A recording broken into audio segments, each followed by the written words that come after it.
Welcome back, everybody. Critics already taking aim at US President Donald Trump's revised travel ban. The White House refused to allow reporters to attend the signing on Monday. Despite the revisions, opponents say it still amounts to a ban on Muslims traveling to the US. So what's changed here? Well, it excludes Iraq from the previous list of countries.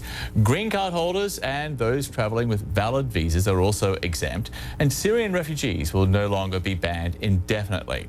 Their admission is suspended for 120 days. This new order takes effect March 16th.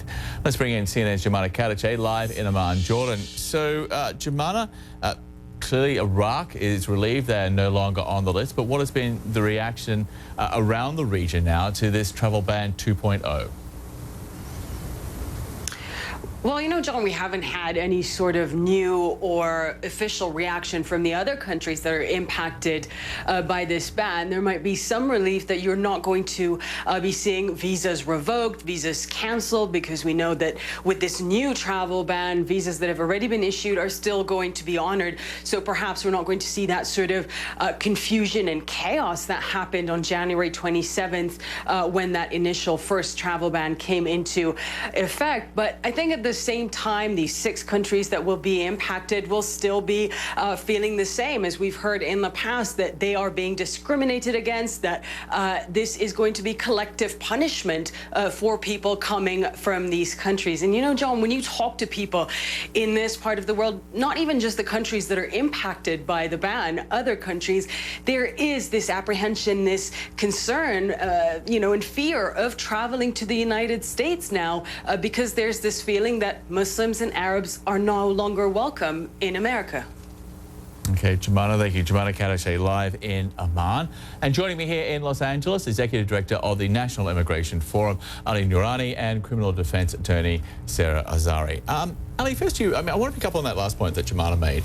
This new travel ban, it does exempt green card holders and those with existing visa holders.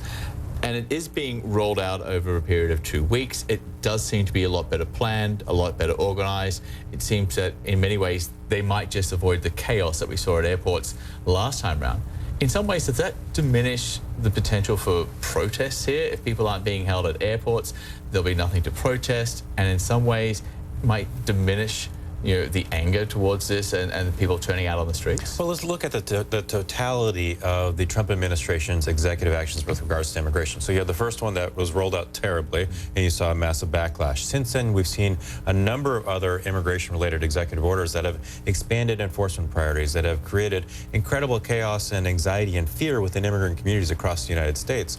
So I think what happened today is yet another step in the Trump administration's efforts to frankly dismantle immigration as we know it to the United States. So we may or may not see the backlash that we saw from a few weeks ago to the initial travel ban, but I do think we're going to see court cases being filed. We will see businesses raising their voices, and we're going to see, Republicans, Democrats, independents across the country asking, is this who we want to be? But if there isn't the protest, does that impact the politics?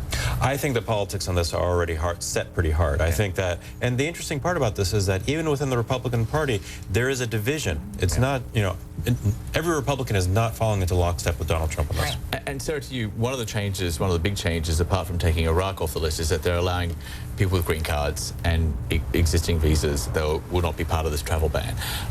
From a legal point of view, does that how does that impact due process? Because one of the arguments about the other travel ban is that, people within the United States were denied due process because of the initial travel ban. Well, part of the due process argument had to do with the lack of notice, that this just was effective immediately. And I think that these changes in ban number 2 are very aesthetic and superficial. They do, they are a little bit more narrowly tailored. It was very unfettered in the first ban. And this time around, it seems to be a little bit, more narrow, I should say. But at the end of the day, you still have the issue of it being a Muslim ban with no evidence to support why we need this. I just have to say that our doors are not open to anyone who wants to come here. We already have very stringent vetting procedures for people who need visas to come here. I have friends in South American countries who are not Muslim, and they've always had difficulty trying to get a visa to come to the United States. So why do we need this? If we can't have a nexus between terrorist attacks on U.S. soil and, you know, people from these Muslim countries. Why do we need this? It's because Donald Trump promised his supporters that he was going to wage a war on Islam and Muslims. To that point, Ali, one interesting thing about this new travel ban is that it was meant to come out last Wednesday. It was delayed because we were told the president made a good speech to Congress on Tuesday. He wanted the speech to get a lot more airplay. How does that fit in with what we were told? One of the reasons why the travel ban was initially rushed out is because there were a lot of bad dudes out there, in the president's words, who wanted to get into the United States. So I live and work in Washington, D.C., and coming out of that joint session address to Congress, the entire city was all abuzz that this travel ban would be introduced immediately thereafter. Clearly, the national security urgency that the president and his leadership conveyed going into that day just doesn't exist. So they gave themselves a few extra days, and we haven't seen people exactly lining up at the border to come. But what's happened here is that the national security reasoning has been questioned. The economy continues to be destabilized by these orders. And at the end of the day, Americans are really asking themselves the question of, okay, is this president serious about national security and about American jobs? Okay, well, the Attorney General, Jeff Sessions, he says that this new travel ban, unlike the old travel ban, will actually stand up in court. This is what he said. The Department of Justice believes that this executive order, just as the first executive order, is a lawful and proper exercise of presidential authority. This Department of Justice will defend and enforce lawful orders of the president consistent with the core principles of our Constitution. So just to the first part of what Jeff Sessions said, if the first travel ban stood up and was lawful, then why did they walk away from it? Well, it wasn't. But he seems to think it was. Right. He's saying from the perspective of the Department of Justice, it was lawful, but he needs to respect the Ninth Circuit Court's decision that that was not a proper ban. And like Ali said, there was this suspicion. I mean, this speculation or suspicion, I should say, that it was not about national security, because the court took into consideration all of the things that went on during the campaign that were about an anti-Muslim type of regime that Donald Trump was starting. And I think also Jeff Sessions this is coming right after last week's issue with the recusal and him being forced to recuse himself from the Russian connection investigation. So this is nice to kind of have him do this business as usual. The Department of Justice gives them the stamp of approval on the ban. I just wanted to, by taking out the reference to minorities, Christian minorities and other minorities, by including or taking out green card holders and visa holders, does in your opinion it still makes it unlawful? But does it make it a harder case to prove that it's unlawful? Taking out these taking out these provisions that were in the first travel ban? I don't think so, because the real issue to me, the big defect, is the fact that it is religion-based. Right. That's the biggest defect, and that's not gone away, because we've got 6 countries that are almost 100% Muslim, and that's the big issue here. And we don't have any evidence of the need for this to protect our national security. So Ali, if we look at this as being a religious-based test, and the White House says it's not, it's all about security.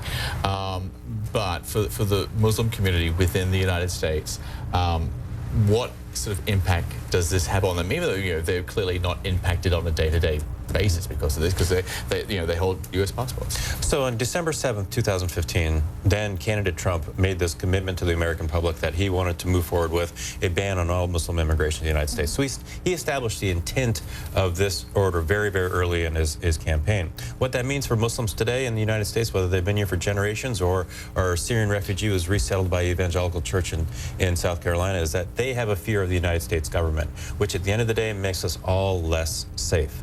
We want to make sure that whether they're our intelligence services or our local law enforcement have a relationship and a trust with the Muslim community, again, wherever they live, whether they're U.S. citizens or not.